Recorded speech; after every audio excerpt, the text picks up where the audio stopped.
Hello everyone, welcome to our channel. आप जुड़ चुके हैं पीजीटी सोशियोलॉजी 1000 क्वेश्चन सीरीज से। क्वेश्चन है आपकी स्क्रीन पर। स्पेंसर का सिद्धांत सर्वाधिक किससे प्रभावित था? Darwin, Saint Simon, Hegel, Rousseau.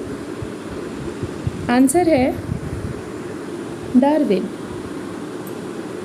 अगला क्वेश्चन है, स्पेंसर के अनुसार राज्य वही उत्तम है जो अधिक शासन करे, कम शासन करे, बिल्कुल शासन ना करे, इनमें से कोई नहीं। उत्तर है कम शासन करे। अगर आपको इन सभी प्रश्नों की डिटेल एक्सप्लेनेशन चाहिए तो आप हमारी मॉर्निंग वाली PGT sociology full course videos देख सकते हैं जो कि चैनल पर अवेलेबल हैं। वहाँ पर आपको इनकी डिटेल एक्सप्लेनेशन मिल जाएगी और इसके नोट्स चाहिए तो आप टेलीग्राम ग्रुप से फ्री ऑफ कॉस्ट डाउनलोड कर सकते हैं। अगला प्रश्न है, सामाजिक उद्विकास सिद्धांत के प्रणेता है? Durkheim, Comte, Spencer, Pareto. उत्तर है स्पेंसर। अगला प्रश्न, स्पेंसर ने समाजों के कितने प्रकार बताए हैं? 2, 3, 5, 7। उत्तर है 2। अगला प्रश्न, सरल और औद्योगिक समाज किसने बताए हैं? Durkheim, Spencer, simile, Pareto. सही उत्तर है स्पेंसर। अगला प्रश्न, सरल यौगिक, दुगने यौगिक, तिगुने यौगिक की अवधारणा किसने दी है? Spencer, Darwin, simile, small. सही उत्तर है स्पेंसर।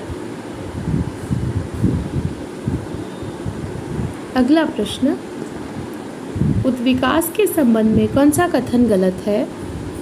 क्रम में होता है, निश्चित दिशा में होता है, सरलता से जटिलता की तरफ होता है, मात्रात्मक से गुणात्मक परिवर्तन होता है,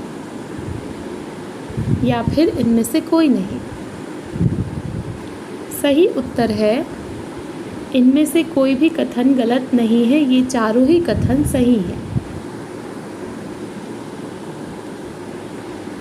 अगला प्रश्न है, समाज की तुलना मानव शरीर से किसने की है? Spencer, Durkheim, Darwin, Comte. उत्तर है स्पेंसर। अगला प्रश्न, समाजशास्त्र का वास्तविक पिता किसको कहा जाता है? Comte, Durkheim, Spencer, Marx. उत्तर है दुर्खीम। अगला प्रश्न, दुर्खीम को समाजशास्त्र का वास्तविक पिता कहते हैं क्योंकि समाजशास्त्र का नामकरण किया, समाजशास्त्र को वैज्ञानिक स्वरूप दिया, समाजशास्त्र के जन्मदाता है, उपरोक्त सभी। उत्तर है समाजशास्त्र को वैज्ञानिक स्वरूप दिया। अगला प्रश्न, प्रत्यक्षवाद के सिद्धांतों में वैज्ञानिक रूप से किसने प्रयोग किया है? कॉम्टे ने, दुर्खीम ने, स्पेंसर ने, मार्क्स ने। सही उत्तर है दुर्खीम ने। अगला प्रश्न, प्रकार्यवाद का जनक कौन है? Durkheim, Spencer, Malinowski, Brown. सही उत्तर है दुर्खीम। अगला प्रश्न, तथ्य होते हैं आनुभाविक प्रमाण, क्षेत्रीय अध्ययन, आंकड़े, उपरोक्त सभी। सही उत्तर है आनुभाविक प्रमाण। अगला प्रश्न, सामाजिक तथ्य की विशेषता है? यह व्यक्तिगत होते हैं, व्यक्ति इनके नियंत्रण से बाह्य होता है, व्यक्ति इन्हें मानने के लिए बाध्य होता है, बी और सी दोनों। सही उत्तर है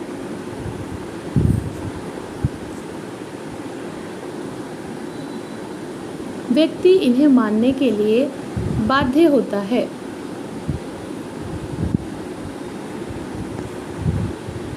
अगला प्रश्न, सामाजिक तथ्य की विशेषता नहीं है बाह्यता, बाध्यता, सामान्यता, व्यक्तिगत चेतना के अधीन।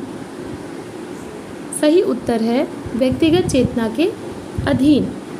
ये विशेषता नहीं है। बाह्यता, बाध्यता, सामान्यता, ये तीनों विशेषता है।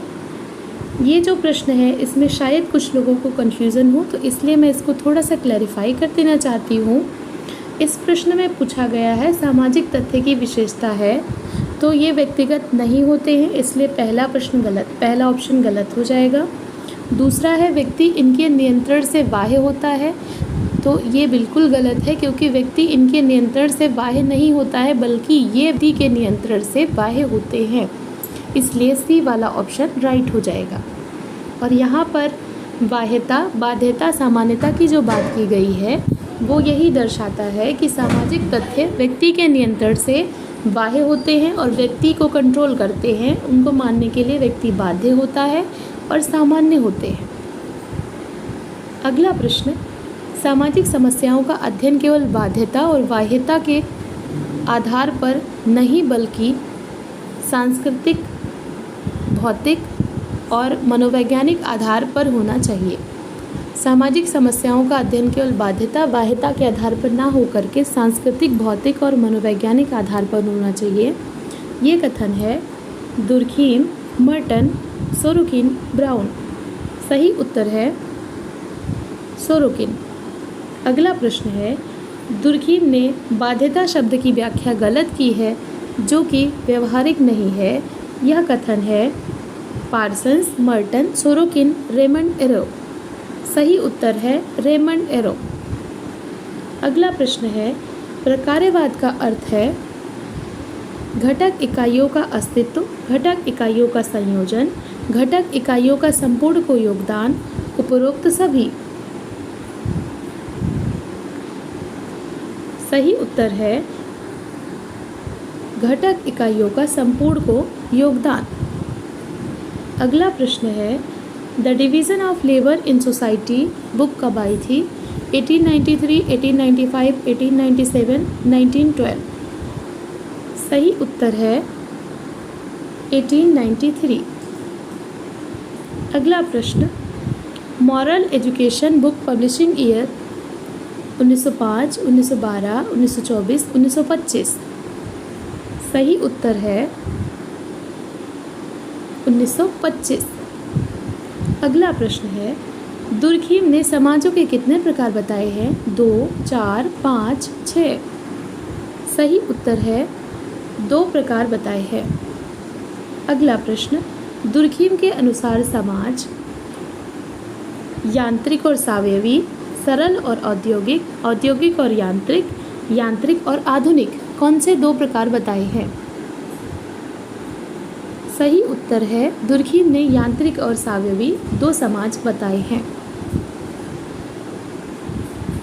अगला प्रश्न, यांत्रिक और सावयवी एकता, ये 2 प्रकार बताए हैं Durkheim, Spencer, marks, Comte.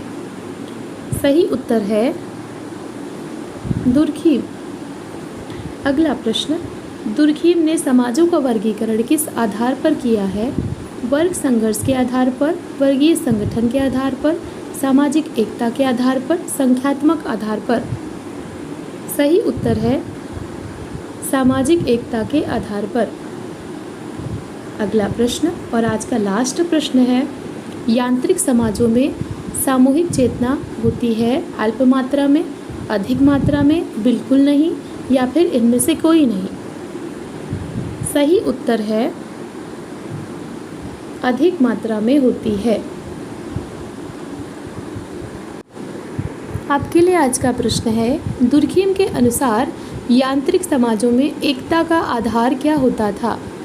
Durkheim के अनुसार यांत्रिक समाजों में एकता का आधार क्या होता था? आई होप आपको वीडियो पसंद आई होगी। अगर पसंद आई है तो उसको लाइक करिए, शेयर करिए और चैनल को सब्सक्राइब कर लीजिए अगर चैनल पे न्यू है तो। और ऐसे ही पढ़ते रहिए, अपने गोल की तरफ आगे बढ़ते रहिए। वीडियो देखने के लिए थैंक यू सो मच।